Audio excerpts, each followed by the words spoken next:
Bismillahirrahmanirrahim. Assalamualaikum warahmatullahi wabarakatuh.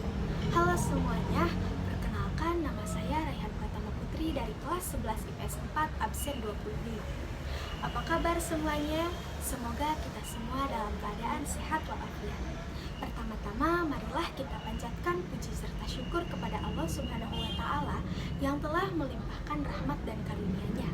Tak lupa salawat serta salam marilah kita curah limpahkan kepada Nabi besar kita, yakni Nabi Muhammad Sallallahu Alaihi Wasallam. Berdirinya saya di sini untuk menyampaikan sebuah materi mengenai karya tulis ilmiah. Mengapa demikian? Karena karya tulis ilmiah adalah salah satu bab pelajaran bahasa Indonesia di kelas 11. Materi ini memberikan manfaat, salah satunya untuk memperoleh kepuasan intelektual. Apa itu karya ilmiah? Karya ilmiah adalah karangan yang memaparkan pendapat, hasil pengamatan, tinjauan, dan penelitian dalam bidang tertentu yang disusun menurut metode tertentu dengan sistematika penulisan, bersantun bahasa, dan isi yang kebenarannya dapat dipertanggungjawabkan. Adapun tujuan dari karya tulis ilmiah adalah sebagai berikut. 1. Untuk dapat melatih hasil penelitian dalam bentuk karya ilmiah yang sistematis dan metodologis atau ide tersurat. 2. Karya ilmiah yang telah ditulis diharapkan menjadi transformasi pengetahuan antar sekolah dan masyarakat. 3. Para akademisi tidak hanya sebagai konsumen pengetahuan, tapi juga mampu menjadi produsen berpikir dan menulis di bidang ilmu pengetahuan. 4. Untuk membuktikan pengetahuan serta potensi ilmiah yang dimiliki oleh penulis. Dan yang terakhir, dapat melatih keterampilan dasar dalam melakukan penelitian. Ciri-ciri karya ilmiah diantaranya 1. Reproduktif, artinya karya ilmiah ditulis oleh peneliti atau penulis harus diterima dan dimaknai oleh pembacanya sesuai dengan makna yang ingin disampaikan. 2. Menggunakan bahasa baku. Menggunakan bahasa baku agar mudah dipahami. Penggunaan bahasa baku itu meliputi setiap aspek penulisannya, mulai dari penulisan sumber, teori, hingga penulisan kesimpulan. Dan yang ketiga, bersifat dekoratif.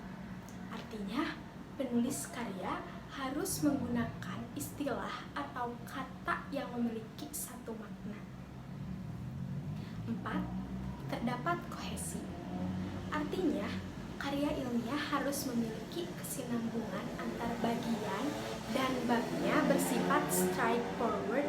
Maksudnya ialah tidak bertele-tele atau tepat sasaran.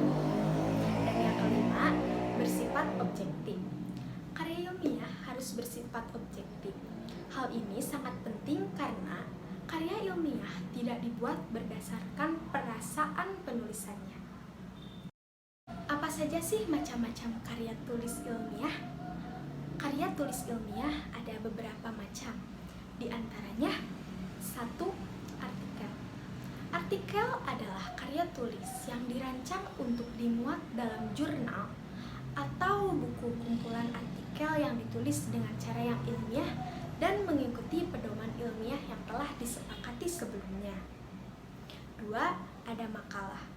Makalah adalah salah satu karya ilmiah yang menyajikan suatu masalah dengan pembahasan berdasarkan data yang ada di lapangan dan bersifat empiris objektif. 3. Ada skripsi. Skripsi adalah salah satu karya ilmiah mahasiswa untuk menyelesaikan jenjang studi S1 atau sarjana. Biasanya berisi tulisan yang sistematis yang mengemukakan pendapat penulis berdasarkan pendapat atau teori orang lain. 4. Ada tesis. Tesis adalah suatu karya ilmiah yang mahasiswa untuk menyelesaikan jenjang studi S2 atau pasca sarjana. Tesis mengungkapkan pengetahuan baru yang diperoleh dari penelitian sendiri. 5. Ada kertas kerja. Kertas kerja atau work paper pada pada prinsipnya sama dengan makalah, namun pada kertas kerja dibuat dengan analisis yang lebih mendalam dan juga tajam dan dipresentasikan pada seminar yang biasanya dihadiri oleh para ilmuwan. Karya tulis ilmiah memiliki struktur yaitu sebagai berikut. 1. Pendahuluan. Bagian pendahuluan berisikan dasar-dasar penelitian ilmiah yang dilakukan, masalah yang diangkat, dan mekanisme penyelesaian masalah itu. Yang kedua ada isi dan pembahasan. Bagian isi dan pembahasan ini bisa terdiri dari satu atau lebih jumlah bab. Jumlah bab pada bagian ini bergantung seberapa pelik pembedahan dan pembahasan dari bagian penelitian. Yang terakhir ada kesimpulan. Bagian kesimpulan berisikan kesimpulan dari hasil analisis pada bagian isi dan pembahasan. Kesimpulan yang disampaikan pada bagian ini berupa penjelasan singkat dan padat mengenai hasil analisis. Biasanya, bagian ini hanya terdiri dari satu bab. Nah, dari materi di atas dapat kita simpulkan bahwa karya ilmiah adalah karangan yang memaparkan pendapat, hasil pengamatan, tinjauan, dan penelitian dalam bidang tertentu yang disusun menurut metode tertentu dengan sistematika penulisan, bersamping bahasa, dan isi yang kebenarannya dapat dipertanggungjawabkan.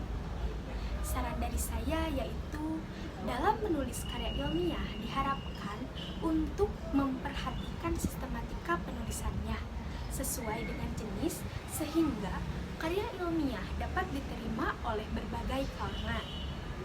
Sekian yang dapat saya sampaikan, mohon maaf apabila ada kesalahan dan kata-kata yang kurang berkenan. Terima kasih atas perhatiannya. Wassalamualaikum warahmatullahi wabarakatuh.